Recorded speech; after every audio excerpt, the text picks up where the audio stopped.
True Crime South Africa is published in conjunction with Arena Holdings, publishers of Times Live, Business Live, Sowetan Live, and others.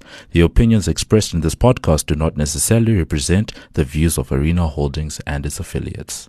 The following episode may contain sensitive material, including descriptions of violence, sexual assault, or graphic descriptions of injuries to victims. If you feel you may be triggered by such material, please consider this before accessing our content. To access trauma counseling or services, please see the helpline information on our show notes. Welcome to True Crime South Africa. I'm Nicole Engelbrecht, and you're listening to my interview with Gerard Labuschagne, who is, among many other things, the author of the new book, The Profiler Diaries, from the case files of a police psychologist. Before we get into today's episode, I'd like to thank our new Patreon supporter for the week. A huge thank you goes out to Chanel Duplessis for her support on Patreon. Thank you so much. It really does make a huge difference. If you'd like to support the show on Patreon or PayPal, I'll leave a link in the show notes. We also have 2 new ways that you can support the show. You can head over to Audible and purchase the Krugersdorp Cult Killings by Jana Marx, which I narrated, or you can get your health and beauty needs from King Online and get a 10% discount by using the code TCSA10 at checkout. As always, any form of support is greatly appreciated, and it doesn't have to be financial. Sharing of episodes, inviting your friends and family to listen, and interacting on social media all go a long way to help keep the show growing and improving.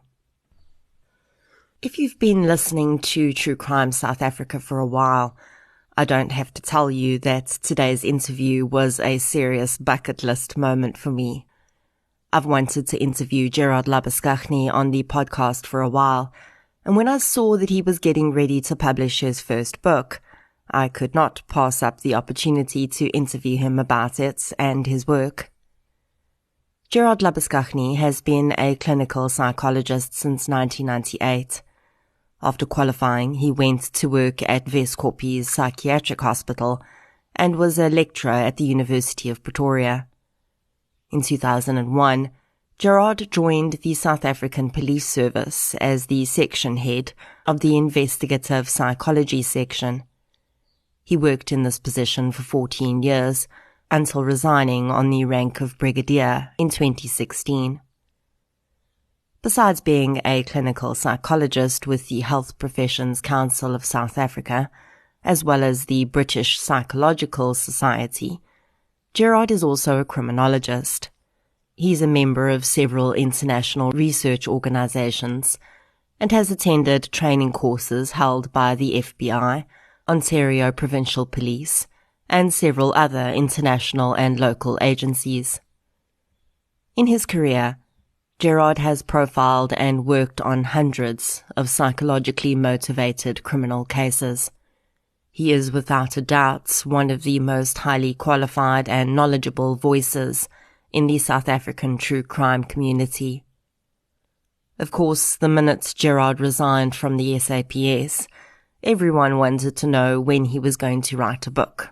And although it may have taken him 5 years to get to the point of doing it, it was certainly well worth the wait.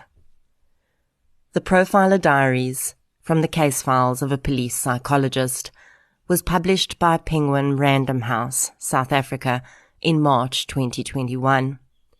It is impeccably written, beautifully honest, and at times unexpectedly hilarious. I don't think that many people realize how much goes into writing a book like this. Of course, for someone like Gerard, they're not just writing a book. They are putting deeply personal and sometimes harrowing experiences into words. And that's something I like to keep in mind when I'm reading these books, including The Profiler Diaries.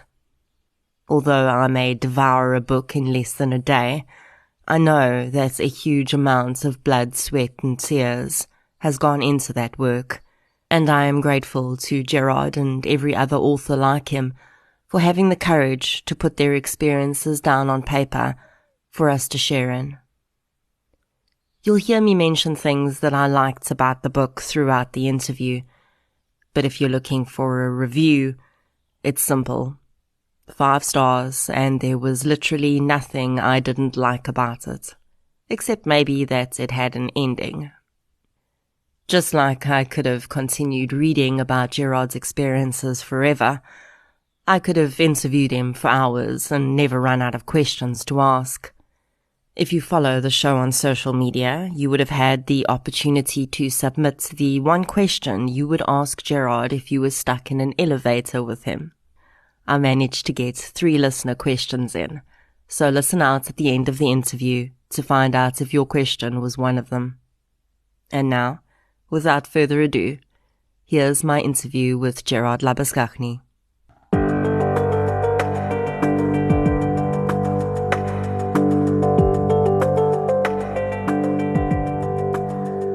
Gerard, in your book, you say you can visit the depths of hell, just don't hang around there for too long. Love that quote, by the way. Do you think that there is a limited career span in this line of work from a mental health perspective? Or is it less about the things you experience and more about the conditions you work under? I think it's a combination of the kind of person. I think you have to have the right kind of people that have perhaps an inherent ability to manage this type of stuff. That's the first thing. And we saw that, we had some people that would come and stay with us for 6 months and then resign.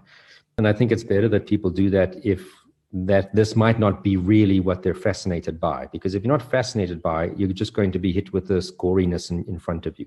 So I think it starts with that, getting the right people who have the right mindset for it. I do think to work on this full-time for 30, 40 years, like in a law enforcement environment, and as busy as we were in IPS, sure, I think that is a very strong psychological toll. And I mean, there are people. Elmarie has been there since was it 1995, and she's still there. So she's probably the longest serving active law enforcement profiler that I know of, partly because in the US and other parts of the world, your active duty is basically 20 years. And then you full retirement after 20 years. That's typically in the US, for example. And then a lot of guys, of course, go do it privately afterwards. But that's quite different privately because you're working for yourself. It's your own pace. You can turn down cases. Whereas in the police, you don't have the choice of turning down cases. And I think the frustration of the law enforcement environment is it's a difficult environment. You have admin nonsense. You have the typical internal politics of working in a big organization, which for me was often the most frustrating thing. So I think, limited lifespan, I would say if you're in law enforcement, because I just think that it's just ongoing and never ending with its frustrations. I think if you do it and then you leave and go do it privately, which isn't really possible in South Africa, I don't really think. Again, you have that selectivity about being able to do it. You can pace yourself. You can focus on the other nice things in life instead of like when I was working there, where literally you're working 24 hours a day because you're always thinking about something. You come home, you work until 2 in the morning because you have to have a report ready the next day. And it's just sort of a never-ending cycle, which can be kind of destroying. So, and I think it again depends on how do you balance yourself. If you just focus on this and you don't focus on your health and family and friends and doing things that are nice, then you only start to see the terrible side of the world, which is not a good setup. Okay. So I guess it's really a pretty individual thing and a personal approach to how you handle it. So having read the book, I cannot ignore the irony of your high school guidance teacher having been convicted of murder. Yeah, that was, I must say, I wouldn't say I'm not surprised, but no, that's a bit of tongue-in-cheek. Yeah, it was just how the little twists and turns of life and how people end up. I think he had started up a business doing garden service and got into an argument with one of his clients and apparently got very heated and he went and got his firearm from his car and he shot the client. But it's just, it's one of those things that you kind of think life is stranger than fiction.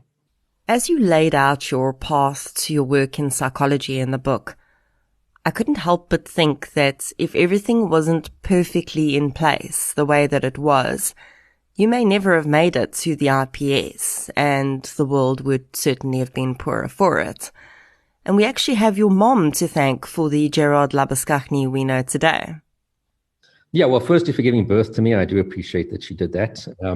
But yeah, I do often sit back and look at things that have happened to me in my life. And I really do regard myself as having been a very fortunate, for various reasons, being born into a family that could afford to, by both my parents, they were always supportive. They could afford to put me in a decent school. They could afford to put me through a university education, which a lot of people in the world, in our country, don't have that. So I do, I never ignore the privilege that I've had. But yeah, I do think that often I look back and I think, wow, sometimes I think there's, whether you want to call it God or karma or something, looking out for me, because some things have just kind of fallen into place. And I think me getting into this field of work was one of them. The good fortune I had in my career, how people were kind to me and supportive. I do really kind of think, wow, that was, you were blessed by somebody, and things just seem to have fallen into place. And I mean, I suppose also if you bring in the right attitude and put in the effort, that helps things fall into place. I always say, for example, in an investigation, it's surprising how hard, the more harder you work, the luckier you are. So I do think it's, if you're a useless bugger who's not doing anything, I don't think any good like that's going to happen to you. But I think if you are, your head's in the right space, you're focused, you're doing a good, honest job, I do think the universe to some degree hopefully looks after you. And I found it really interesting that you got into psychology based on an experiment the university was doing around admissions, in which you showed an aptitude for the subject as opposed to the ordinary submission criteria of matric results. Yeah, I mean, my matric results were abysmal, I would say the least. I think I mentioned them in the book. It was really shocking. People often think, oh, you must have been like the top scholar in your class. I'm like, no, I was probably more close to the bottom. And I don't think it was a lack of intelligence. I just think my mind and my brain didn't fit school, and I didn't know how to study. And fortunately, after leaving school, when I went to study, I did study something I enjoyed, and I started to apply a study method that worked for me, and things kind of just took off from there.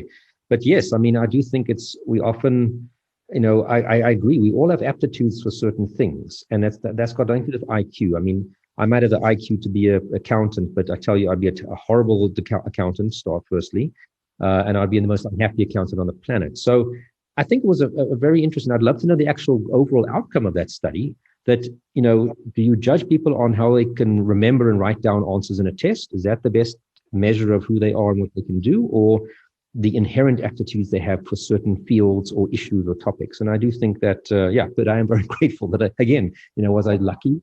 Was that particular year, was my year that I have, signed up and went to this thing. So again, lucky in my misfortune of not doing well at school. And now, as I said, I mean, I've got, I think, 6 degrees, and, I'm I think people my family sometimes can't believe it where I sit today with qualifications compared to where I was at the end of matric.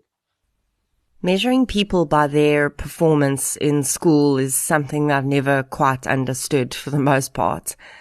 And I think the fact that we have this example of someone who, by their own account, did not perform well in school, but was able to qualify into the field he's in through aptitude, should be a major wake-up call for us.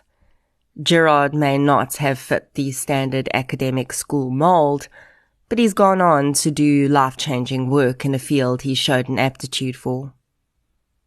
You make a comment in the book about how serial murderers actually spend a very small amount of time committing their crimes, and that we should keep that in mind when we wonder how no one close to them knew what they were up to. The way you structured that comment really hit home for me, because these really are just ordinary human beings about 98% of the time, and our expectation, I think, is very different. Yeah, and I think that's partly fueled by TV and movies, that want to create this monster of a person who is permanently scheming to, kidnap someone and slice their skin off type of thing. And I do think this is why people are so afraid, because it's the person you least expected. It would be great if they were all living this criminal lifestyle of robbing and scheming and committing fraud and cheating on people and being mean and rude. That would make things great. We could identify them. But like I say in the book, I mean, even you take the quarry serial murderer who's killed 16 people, let's say, let's give him 2 hours for each murder, to actually go out there, find the victim, commit the murder. That's, 32 hours. It's not a work week in South Africa, at least. So what are they doing for the rest of the time? They've got to apply for their licenses. They get irritated. They get cut off by a taxi and get angry. And, get hungry, they have to go to the toilet, they get sick, So they're doing the things that we all can relate to 99 or 98% of the time. They're not normal, of course, because they go out and do things that the rest of us don't. But in that way, they're much more easy to relate to as people when you sit down and actually meet them. Once you move off the topic of what they did, they've got anxieties, happy things that make them happy, things that make them frustrated, like as I said, all of us do. I was also fascinated by the fact that so many of the offenders you interacted with had your cell phone number, and you actually seemed to build pretty solid relationships with them, to the point that some were sending you cards well after your departure from the IPS. Is that something you would recommend to others in this line of work, or is it just something that worked for you? I guess it's about building trust. Yeah, no, definitely. I wouldn't say it's many. It was a handful, a very small handful for sure. And it just kind of turned out that way. One was a guy who had been part of my research originally, my master's in doctoral research, that he had my contact numbers. And then I would, when in the police, go back and see him from time to time. Obviously, when I was in the police, it was easy to get access to offenders in the prisons. For various reasons, I'd go back and see him and just would give him my number.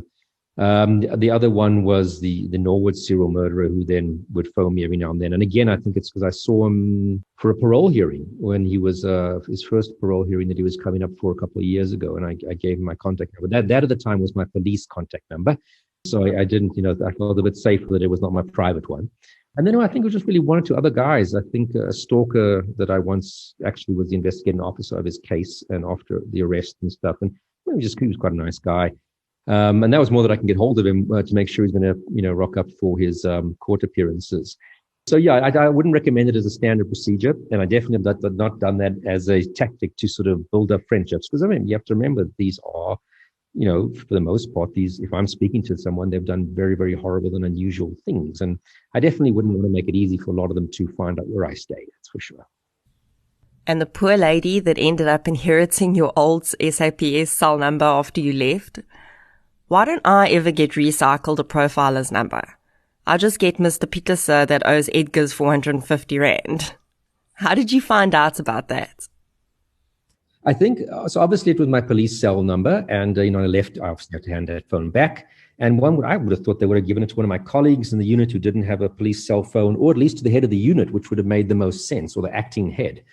And they just clearly didn't, and the number lapsed, and it gets, put back into circulation by Vodacom. And this poor lady, it was anything from drunk policemen at 2 a.m. phoning to probably the weirdest SMSs to, again, every now and then an offender like Geldenes that I mentioned now, where my number could even be phoning. And it's a shame. I just think the drunk policeman would be bad enough for her to get these calls at 2 o'clock in the morning from horribly drunk people, So I think eventually, she must have said to one of these people, I keep on getting phone calls for this guy, and I don't know what's going on. And I think they explained to her, and then they obviously, got hold of my new number or phoned someone else in the unit and said, listen, that Gerard's old number has been recycled into some poor lady out there. So I hope those calls have ended. It's been a couple of years since I've left. And I think they did actually then give her the current head of the units, or the then head of the units, the new number that those people could contact the unit. I really feel for this lady. I listened to a podcast once about a journalist that was in the process of interviewing Charles Manson, and he gave the man his home number. Manson was, of course, a highly manipulative person, and loved having control over someone on the outside. So he would calculate time differences and phone this journalist at midnight on his home phone. After the 5th time of his girlfriend being woken up at midnight to hear, hey, it's Charlie Manson. If I'm not mistaken, she decided that relationship was not for her. Anyway, back to the interview. Gerard, you mentioned that you chose to do your internship at one military hospital, as the psychologists there were less fixed on the psychodynamic theory of psychology. And that's something that I think is important to talk about, because I don't think a lot of people realize that there are actually different schools of thought around psychology. I think a lot of what the public is exposed to in terms of serial offense psychology is based on the psychodynamic school of thought, where it always comes back to the mother, Their crimes are seen to reflect the period of their development in which they experienced trauma, etc. But that isn't the only way to view the psychology of these offenders, and perhaps not even the most accurate. Could you maybe give us a brief explanation of the system theory that you lean toward? So obviously, like many people, when I was growing up, you think of psychology and you think of Freud. That's really kind of, I suppose he was, you could say, the godfather or grandfather of psychology, and as we know it today, and really had a massive impact on psychologists. And I mean, so when we talk about psychodynamic, we're really talking about, theories that kind of emanated from Freud's way of looking at things, that, everything that's happened to you in your first 5 years of life are really what determines how you're going to behave, and the Oedipus complex and the Electra complex and those types of things.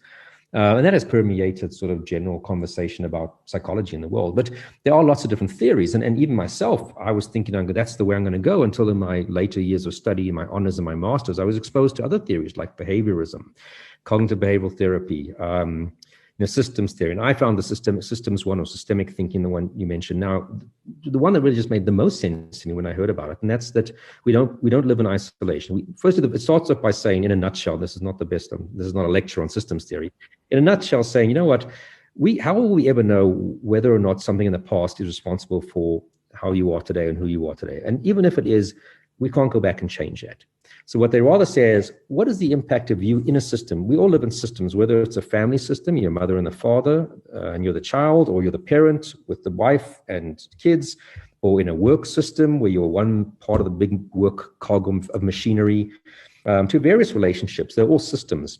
And how sometimes a person's behavior serves a particular purpose. And the one we often like to sort of give an example of, which perhaps many people could relate to, is if you have, for example, an alcoholic parent. Let's say it's the father, just for argument's sake. And you might have a son who's, of the father who is now, say, 15, 16. And what often happens is, for example, with the alcoholic father, he starts to not really function as a father anymore because of the drinking. And the son often becomes, in a way, a father figure to the other siblings, maybe. Becomes the parentified child, if you want to use that terminology. Maybe even in some ways becomes a substitute husband for the wife in terms of helping out with the kids. I'm not talking about anything in a sexual way. And now the system then adapts to that. Now, what happens if dad suddenly wakes up one day and he decides, I'm going to go to Alcoholics Anonymous, I really want to change, and he does? Is he going to easily just walk back into that role of being the dad, or is the system going to say, but hang on a minute, you can't suddenly tell us, sit up straight, don't come home after 10, because, where have you been? You haven't been in that father role. And trying to get back into that role, the system almost doesn't allow you, because the system has changed around you. So we often say that sometimes the system keeps the symptom alive, in that example I've given you now, or sometimes the symptom has a function. So let's say, again, you have parents that are fighting for whatever reason on a regular basis. And you might find a child develops a particular physical symptom, psychological symptom. And the effect of that is, whenever the parents fight, the child's symptom becomes prominent and the fighting stops because the parents focus on the child. Now, whether or not, I'm not saying that child has faked the symptom to try and stop his parents fighting, but what's on some, we want to use the term unconscious level just for convenience sake, that starts to serve a role. Whether the child realizes it or not, it is a way to break that cycle of the parents fighting. So that symptom suddenly becomes an important thing of stopping the parents fighting. Now, that's a really crash course. I'm definitely, there's better ways to explain it than I have now. And I kind of found that I think the idea that we operate in a context, that context influences us and can sometimes make us behave in a way that we don't want to, but it serves us a purpose for the bigger system. And that can and if you don't look at the system itself, can you really understand where that person is? And also, basically, like I said, we don't know what really originates the problem. They kind of say we don't know what originates problems, but let's look at how that symptom is playing out in the current system and what function it serves in the current system. One of the reasons that I think it's important for us as members of the public to understand all of these different approaches to psychology is because it helps us to better understand ourselves. We have this desperate need to understand why people do some of the horrendous things they do, or have these things done to them. And really, that's a large part of the roots of true crime as a genre. But if we're just accepting one viewpoint on the why, and not digging a little deeper, and looking at different perspectives, perhaps we're actually just trying to confirm that we are indeed vastly different from both criminals and victims, and therefore this could never happen to us. When the truth is, if you really want to know how different these people are from you, the answer is not a whole lot different. Back to the interview. Something else that I found very interesting that you mentioned about the psychiatric and psychological assessments that offenders have before their trials, which is to determine competency and if any mental health aspects could have contributed toward their crime, is that a panel of professionals assessing the accused can only report on what the court asks them to report on. So very often, the public is so keen to hear what an accused's mental health assessment tells them, but really it seems that even if something major is found, if it doesn't impact any of the court's criteria, it won't be included in the report. Yeah, I mean, I think it's very understandable that the courts and society would like to know, but what's wrong with this person who's committed, for example, a family murder or a serial murder or whatever. But the only kind of forensic assessment that is done in terms of the court proceedings is that one to determine, can this person be put on trial right now? In other words, are they mentally in a position to stand trial? Can they speak to their lawyer, or are they hearing voices? Can they put up a fair defense and work with their lawyer? And then, of course, the second part is, at the time of the incident, was there something affecting their mental status that influenced them to behave that way at that time? And that's a very narrow focus of what we're asked to look at. So we often expect, and even prosecutors expect, they're going to get sometimes with this lengthy, great insights as to who is this person? You know, what's their psychological makeup? What makes them tick? What made them commit the act? And that's not what this is for. And often there's a sort of, perhaps in the community or in the court, this feeling of, but we want something more. And that's the problem. There's no mechanism in our legal system where that can be done by, for example, a state psychologist or psychiatrist. So we used to sort of do some of that to some degree in the unit because we saw there was a bit of a gap. But of course, we weren't doing that for every single case in the country where it could have been done. We would do it for sort of our own particular cases. And, you know, there's a lot of information specifically when it comes to the sentencing of that individual, which is incredibly important. You know, if you're a psychopath, for example, that is not something that affects those two issues that I mentioned now the court has to look at.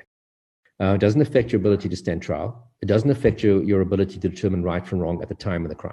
But it's massively important when it comes to sentencing of this person. They might have picked it up. It might not even be mentioned in their report because it doesn't reflect those two questions, those two issues.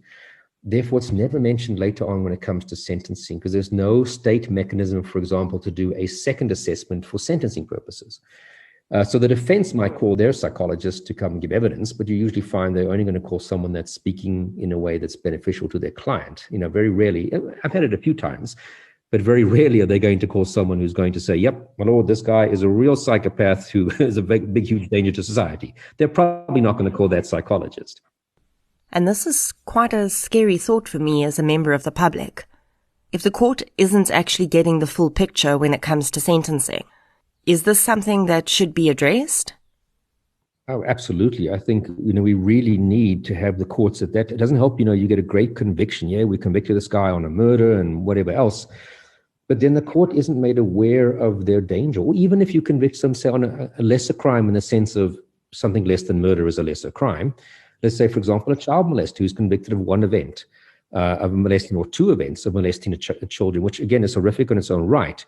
But if it's not conveyed to the court, but listen, this guy's a pedophile. This guy has a huge risk of reoffending because of this assessment we've done. So the crime might seem relatively minor-ish. And again, I'm just comparing that to a murder.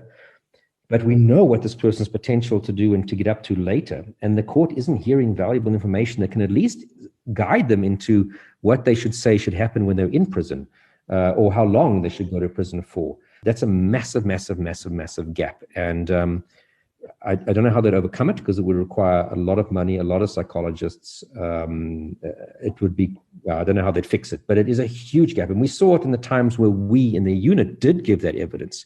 It was really, really helpful for the courts because often the courts seem to focus on, did he show remorse? And that's their benchmark. Even parole. I mean, I was quite shocked and horrified the other day to hear that Donovan Woodley, that kidnapped and murdered Lee Matthews, actually without Lee Matthews' parents even knowing, they started the parole hearing without their involvement, which is an issue on its own. But the panel was focused so much on, but is he remorseful?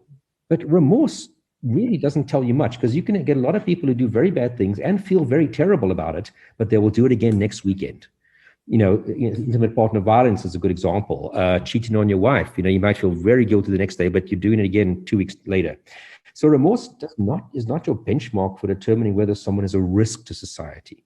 And that's why I think courts, they seem to focus a lot on it at sentencing, and parole boards seem to focus a lot on the issue of remorse. And they're just really looking in the wrong places to determine someone's risk to society. I think that this is such an important insight, especially since our level of reoffending is so high in this country, and there's so much discussion about the parole system. Well, one good example of that, we have had, for example, someone who was charged with possession of child pornography, which on its own, you might not even get a jail sentence, although technically you should for each picture. And now the court says, well, look, these are just pictures. Well, no, the reason why you have child pornography in your computer is because you are a pedophile. And that it means you are a huge danger for reoffending, because you've now participated in an industry that abuses children to get those photographs created, et cetera, et cetera, et cetera. And if you're just looking at it, but this was just a picture, no harm done really, then I think you're really going to miss out that this person is a huge danger to children, because I can almost guarantee you, if you've got those pictures, you're going to be a pedophile, and the research supports that, which means you are at risk for reoffending. But what are we doing in when we give this guy correctional supervision, or when we release him on parole, to try and put mechanisms in place that they don't go out there and do things that they shouldn't? But if you just look at it as, well, you just had child porn, what's the harm in that, so to speak? You're totally missing the plot as to, but what's the reason they had it in the first place? I cannot agree with this message enough. Remorse really is not a good indicator of the probability of reoffending. It's not even a great indicator, in my opinion at least, of whether the person actually experiences any regret, because that notion means something different to everyone. As for a person being arrested for being in possession of child abuse material, that should definitely be a red flag. I think perhaps it should also be a red flag in our homes. And again, this is just my opinion. But if you discover that someone close to you, whether male or female, is viewing pornography that depicts any form of abuse, where consent is taken away from the person being depicted, no matter the age of the person, I think it needs to be seen as a sign of possible deeper issues. Gerard, I must tell you that I found the information you provided about your experiences in the SAPS very enlightening. I don't think that many people realize how some of the changes that were made in the past really have impacted the police service significantly. I've had some ex-members of the SAPS tell me that they felt quite vindicated after reading your book, knowing that they weren't the only ones that felt that way at the time. I also really liked that you took the time to mention each of the officers that worked on the cases you discuss by name. I think often the public pin their hopes on members of the police service that have more public profiles, and forget that there are extremely competent members of SAPS that have served for decades, and they just happen to not get public recognition. Yeah, I think, commenting on your first one, the changes in the police, a lot of people out there, they look at the police as if it's this one entity, not realizing there's the guys you see in uniform driving around are the sort of, crime prevention type of people, uniform guys. That's all they do. They don't investigate stuff. They come out to respond, they react. And then if there's a crime committed, the detective will come and take over that and investigate it and hopefully take it to court. And then you've got your forensics people. So it's such a massive organization with so many different roles and people and groups, and that I often kind of get frustrated when people just say the police are useless. And then you ask them what went wrong. No, well, my house was broken into and X, Y. Well, that's that aspect of what the police do and who's involved. So, yeah, and a lot of changes, like I mentioned in the book, from the closure of the specialized units, in 2006 that happened during the Quarry case, which I mentioned, and how that dramatically affected morale. And we lost a lot of members who just went to go into corporate environments where they were snapped up because of their expertise. And the frustrations of regarding chopping and changing of generals and restructuring of the police and having to apply for your jobs again. And all those things which just are like, every time they do that, people, and then they have rumors about the pension's going to change. And then you find a whole bunch of people resigning because they want to take out their pension before it gets, disappears. And those types of things which, just really sap the morale of people and make it difficult for those people to function in an effective way. So that's the one thing. And what you mentioned now about making sure that a lot of people are mentioned. I mean, there are even more people obviously involved in all of these cases, but one doesn't want to bore the reader with literally a list of hundreds of people who are involved in each case. But I thought it was important, like exactly what the reasons you mentioned, I didn't solve these cases. I played sometimes a greater or lesser role. Sometimes my unit played a greater or lesser role. But if you do read some books that have been written about some well-known policemen, it almost comes across as if it's them. And sometimes is that intentional? Is it that person's goal? Or sometimes I think the media lifts up, and it's easier for the media to lift up a person as opposed to a bunch of people. It's less tangible. So I think part of the media is to blame, but I think also some people with their books could have done more to make it, show that other people really played an important role. And I thought I wanted to do that. I didn't want to be one of those people that everybody criticized, particularly policemen would criticize and say, he makes it sound like he's the hero of the world. So I did that. And I mean, a lot of these people were, deserved that. They were my friends who worked with me on these cases. So I did try to, where possible, highlight people. And again, there were a lot more that I don't even know about in some of these cases that clearly played important roles. And that's often also the forensics people behind the scenes who are essential in helping us get convictions that don't get that. So I'm glad if that came across. I'm very happy. Another thing that I think your book highlights that many people don't realize is how much hands-on experience our members of the IPS get as opposed to their counterparts in many other countries. You mentioned that whereas in some other countries they may work on 1 or 2 murder cases of a psychologically motivated nature in their career, in South Africa, someone like you, for instance, has worked on hundreds. Why do you think that is?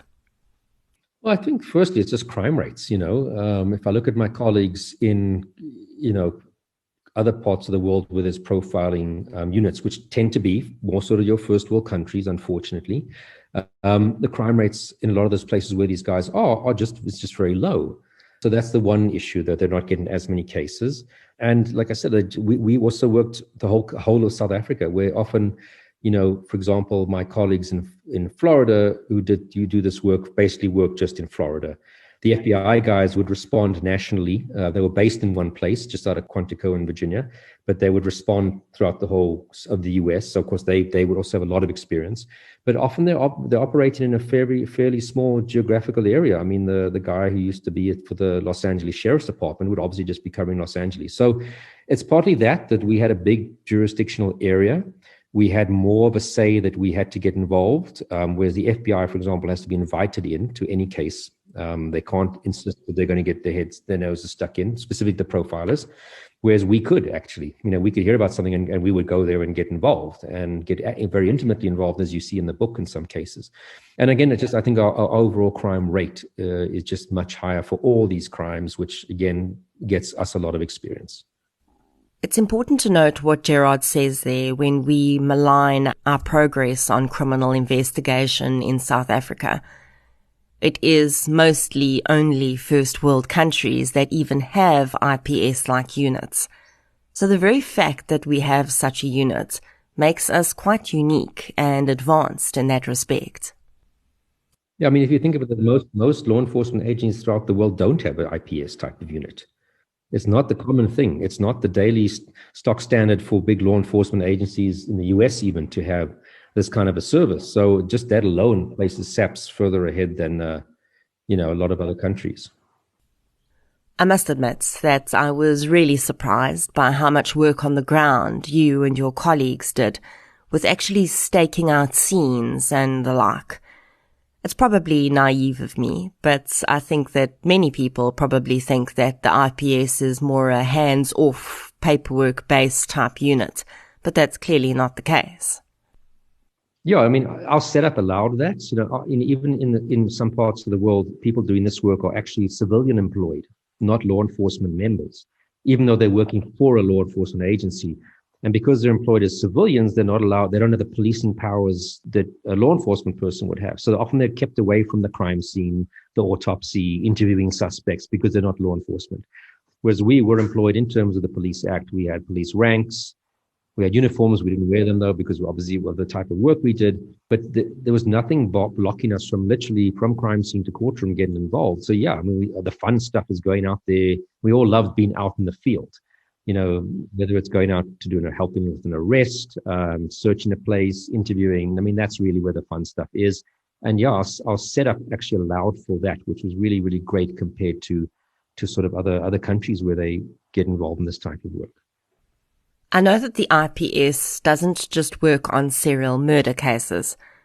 How often and at what stage would they be asked to assist in single murder cases or serial rapist cases? A lot of the time, you know, there was always serial murder cases going on that would be varying degrees of active. Let me put it that way. You know, somewhere we haven't caught the guy, but there's been nothing new for the past, you know, week or two or month, or some that are waiting trial. But no, a lot of our work, I mean, I think I worked on over 300 rape series in my time there. Countless individual murders, from multi-murders to intimate partner murders because there was something unique about them, to you know, a lot of child pedophile cases, child pornography cases, multi-murder cases. Sure. I mean, anything that was weird, we would often, you know, even we got involved in terrorism cases and threat assessment cases for stalking. So no, we really got a lot of exposure to a wide range of work, although the unit originally was started because of the serial murder sort of pandemic, if you can put it that way, we had around the mid-90s. In the book, you discuss the differences between serial murder cases in South Africa as opposed to other countries. And although I don't want to elaborate on all the reasons, I did want to ask about the mention you made of the number of sex workers as victims in South African serial murder cases, and how it's far lower than most other countries. Do we have any idea why this is? Look, my personal view on it, for example, in the United States, if you were to walk up to someone and say, hey, get in my car, they would probably say no. And if they say, hey, I've got a job for you, don't you want to get in my car? They'd probably also say no. So how do you get a stranger who perhaps you would think that the police or people won't miss to get in your car and go somewhere with you to a dark, quiet place? Sex worker.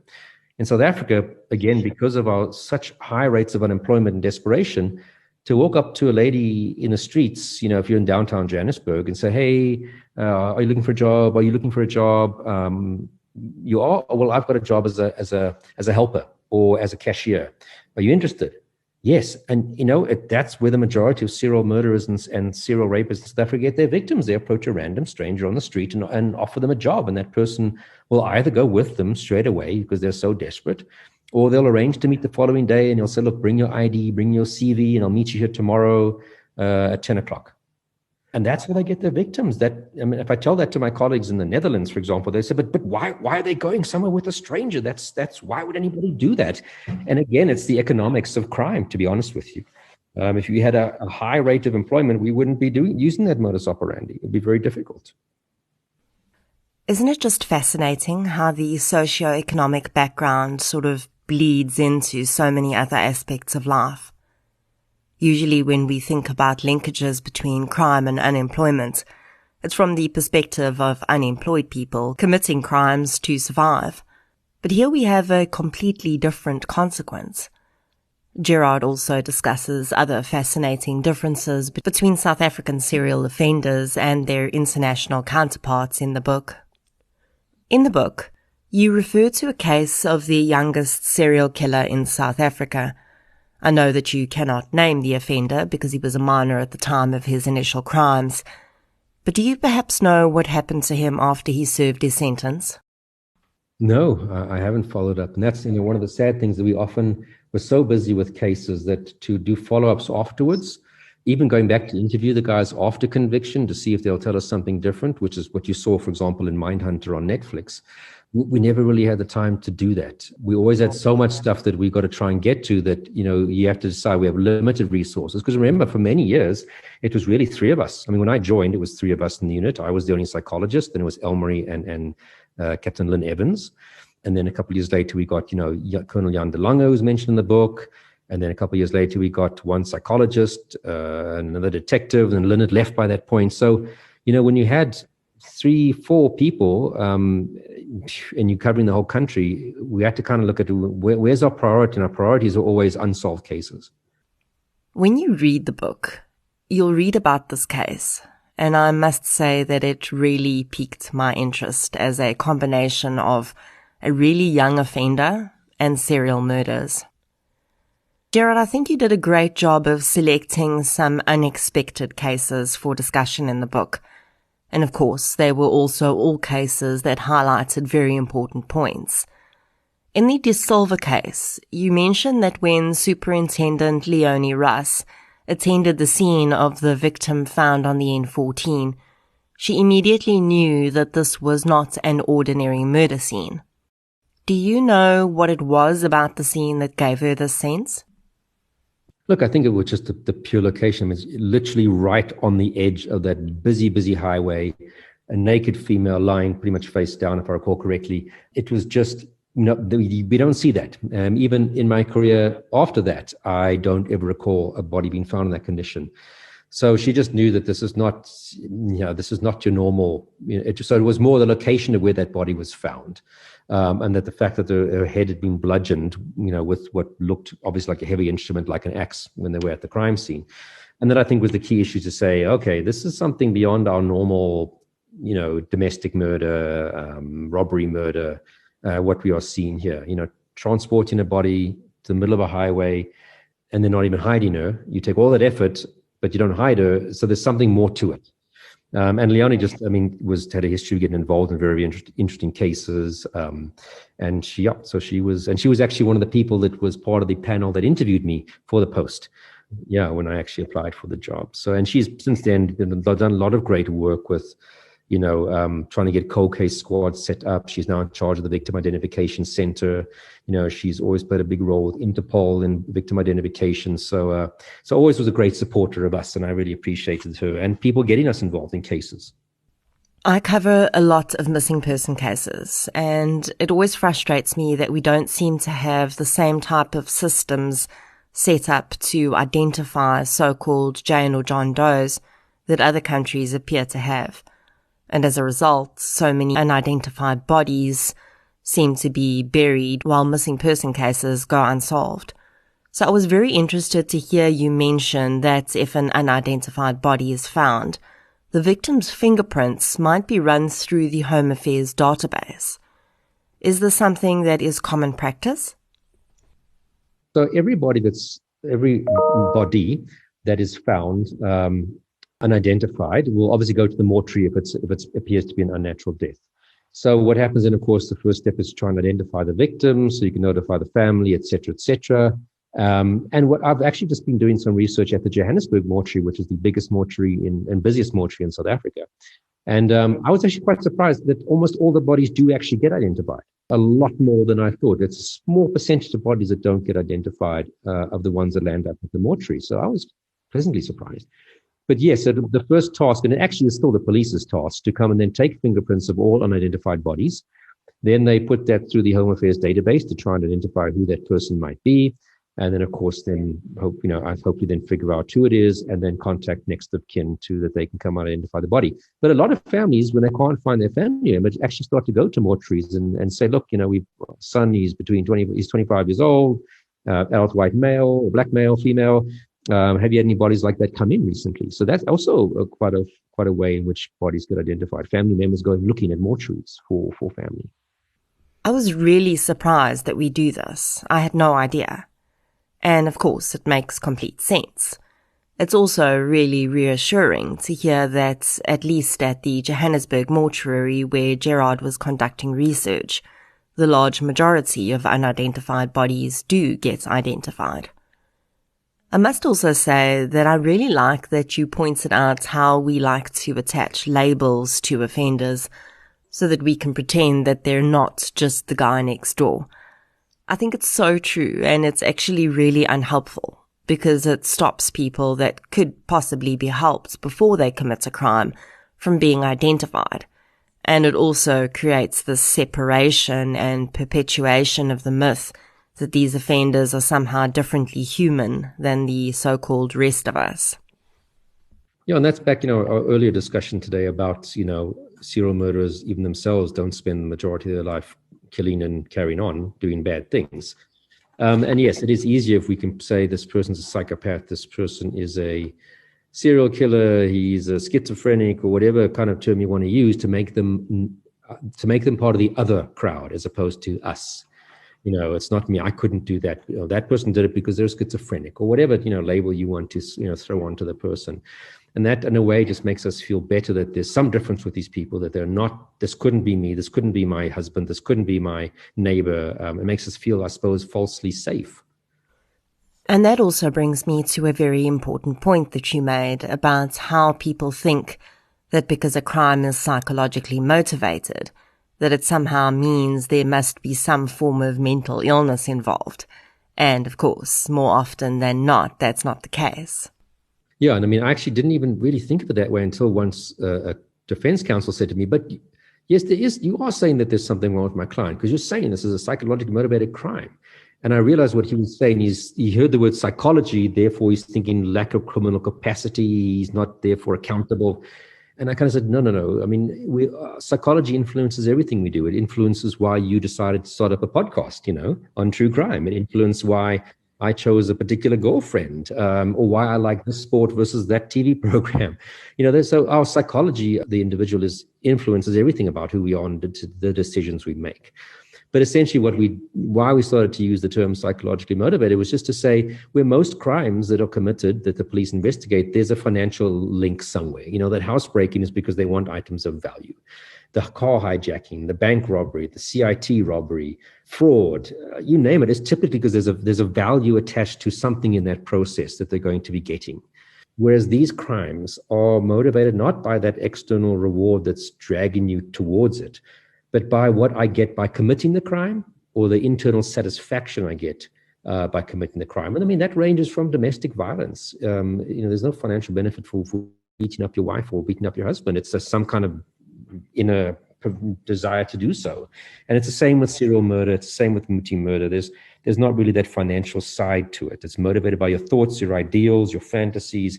And that's what we were trying to say. And very often, like I said, the majority of our people who committed these crimes that we used to get involved in investigation, the overwhelming majority were found fit to stand trial. Even some like the Brighton Beach serial murderer who I discussed in the book, who had a documented history of schizophrenia, was ultimately found fit to stand trial because they said what he did was not related to his schizophrenia. And it's not to say that he's normal. He's just not, say, mentally ill. He's not doing this because the voices in his head told him to do it, or because he's bipolar, But so he's not the same as you and I, of course, but he knew what he was doing. We're not sure why he did it, but he knows what he's doing and he knows it's wrong and he just doesn't really care necessarily and is responsible for his actions. Can you tell us a bit about the work that you do now? Sure. So, obviously in the police, all the work we did pretty much was reactive. The victim had been hurt, raped, murdered, molested, etc. And, even when we catch the guys, got them convicted, it was almost like a fleeting satisfaction, because you haven't fixed anything. You've got one of our members of our society sitting in prison, another one, for example, dead. Is that really a win-win? And we did over the years start to get more and more involved in assessing threats. In other words, before something has happened, but there's concern that something might happen. And we also started to get contacted by, for example, the security teams of CEOs of big corporations saying, listen, our CEO got these weird emails. Can you guys look at them and profile the person? And really what they actually were asking is, can you tell us, how worried should they be that something might happen to the CEO of their company, and who, of course, could be responsible, and what is the way forward, and how do we make the stop? And I really like that. And we really got some great training from some of the world's leading experts in threat assessment. And so when I left, I realized there's not really a career line for private profilers. The police aren't going to use you. Private investigators don't really get involved in these cases. And even if they did, they don't really want to bring you into it because it's going to increase costs and people might then not use them and use you instead. So there's not really a market for private profilers in the sense of the work I was doing in the police. But there was definitely a gap in terms of what we saw for companies dealing with workplace violence, which ranges anything from a customer who shouts and threatens one of your staff, to someone sending death threats to the CEO of the company, to staff-on-staff problematic behavior, to being concerned about an active shooter in the workplace. And if you are working with companies who are focused on this, you're actually picking up things at the early phases where there's a concern, you're assessing it, and you're developing a strategy of how they can make that concern not actually realize and materialize. And I like that because it's preventative. And I like corporates because, of course, you get paid corporate rates, which is very nice. Having worked in the police and getting exactly the same salary as any other person on my rank. I mean, the fact that I had 6 degrees, I didn't get any more salary than a brigadier who had a matric. It is nice to kind of work in the corporate space where you do get, appropriately rewarded for your input and your contribution. It has its own stresses, of course.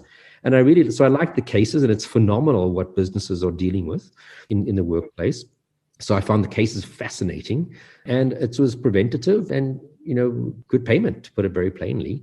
And it's still something that I find really just, it engages me, and I get excited when we consult on a case. And it does allow you just to have a bit more of a lifestyle where I can go to the gym in the morning. I can take the dog for a walk. I can take it easy. And if I want to work at night instead of during the day, I have that flexibility. And, the police didn't offer you that kind of a luxury. And I still will get involved in criminal cases from time to time. I mean, my colleagues often just ask my thoughts on a case they're working on, and I'm always happy to share that. And I've always said I'm happy to help train the new people in the unit. And I'm always happy to, spend some time consulting on a case. The police as a structure hasn't taken me up on that offer, although some individuals have, will discuss a case with me here and then. But I do some court work still, whether that's testifying sometimes on the request of the prosecution to do a sentencing report, like we spoke about a bit earlier about those types of reports, or, often for the defense saying, look, we'd like a report for our client so that we can convey to the court whether or not he's a danger and what to do with that. And, as long as you're doing an honest job and you're giving your honest opinion, it's fine. I think you're helping the court make a good decision, which is in everybody's benefit. So I will still do a bit of court work in that regard, but it's definitely not the majority of what I do. It's more mine is the sort of workplace violence stuff. I am so glad that Gerard has managed to find a niche that still puts his incredible skills to good use. And coming from a corporate space myself, I really do think that the work he does now is hugely beneficial and necessary, and I hope the business only goes from strength to strength. As I mentioned in the beginning, I was able to fit in a few listener questions, which Gerard kindly answered for us. Here they are. Monica Jane Buerta would like to know, why do children kill? What motivates them, and where do things go wrong? Thanks, Monica Jane. So, why do children kill? It's a very difficult one to answer. We definitely don't have the majority of our murders being committed by kids under the age of 18, and less so kids under the age of 12, 10, etc. So I think it's a whole field of murder that we don't really understand very well because there's not lots of them to study. Yes, I think you do get some which are the classic early psychopaths that, for whatever reason, have murdered someone. We've had some of our family murders being committed by people quite young. So that's one area where I think we've seen it, I wouldn't say with regularity because family murders still are quite rare, but where we have seen that the family murder suspect is someone, who's fairly young. But there's going to be, it's like with any murder, there's so many different potential motives: anger, hatred, something got out of hand, to just a very bad person who wants to have some secondary benefit of getting rid of this individual, inheriting money, whatever the case may be. So difficult question to answer. And I do think in South Africa, we have a great shortage of us actually studying crime. And I don't think we have a culture of us funding research for people to go out and do these really interesting studies where we go and interview a whole bunch of these people, get 100 child murderers who killed, X type of people, and study them, go interview them, speak with them, and kind of build up a profile about these types of kids. Kanessa Kruger would like to know if many of these serial murderers showed symptoms of conduct disorders as children, as in the case of Stuart Wilkin. Hi, Kanessa. So, no, that's one of the things I realized. There's no one clear pathway to becoming a serial murderer. We've just found that they have such very different divergent backgrounds. You had someone like Stuart Wilkin who had a very traumatic, horrible upbringing. And that was pretty much confirmed by alternative sources that was his horrific upbringing. And then we've had people like, for example, Kobus Heldenes, the Norwood serial murderer, who had a very normal upbringing. His parents were married up until, one of them passed away. Nothing that stood out in his childhood behavior, really kind of just a very plain, boring childhood. So there's no clear pathway. So, people used to speak about that McDonald triad of bedwetting, fire setting, cruelty to animals, and that's kind of been dispelled long ago. Of course, yes, if you have a child who is setting fire to animals or hurting animals or setting fire to anything, that is worthy of them being brought to the attention of a psychologist because they probably have issues, not to say they're going to go out and kill people one day. So there's nothing, and I almost kind of got to the point where I said, I've given up trying to figure out why people become serial murderers and was just focusing on how do we catch them quicker, because there isn't one nice, beautiful pathway. That would make life very easy because we would be able to identify them early on and hopefully intervene and get them off that pathway. Melanie Skuman would like to know which criminal mind that you dealt with in your career disturbed you the most and why. Sure. I often kind of get asked that or a variation of that, which is the case that stands out the most. I don't know if I've ever was really disturbed. I think because I always looked at it from the point of a clinical psychologist and I found human behavior fascinating.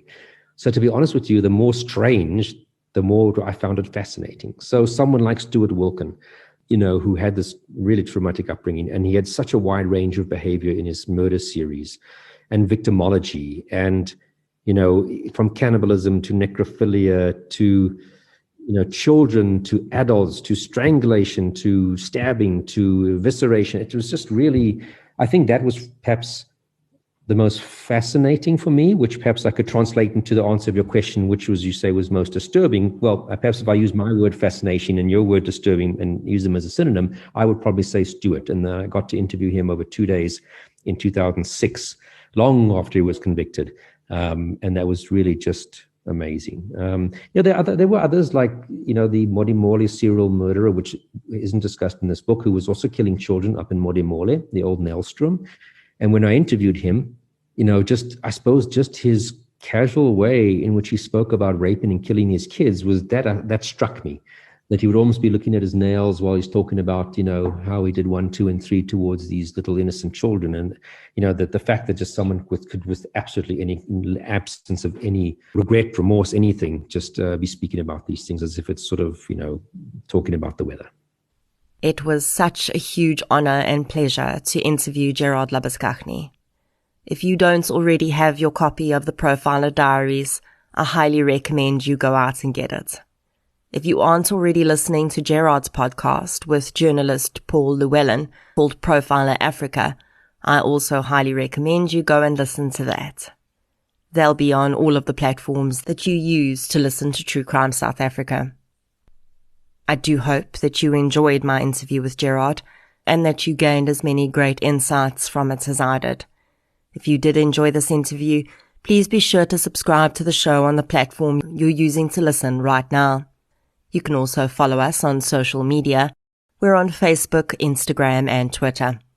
And keep your eye out for those sneaky if you were stuck in an elevator with questions to have your question featured in future interviews.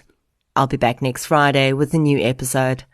Until then, as always, thank you for your support, and I'll chat to you soon.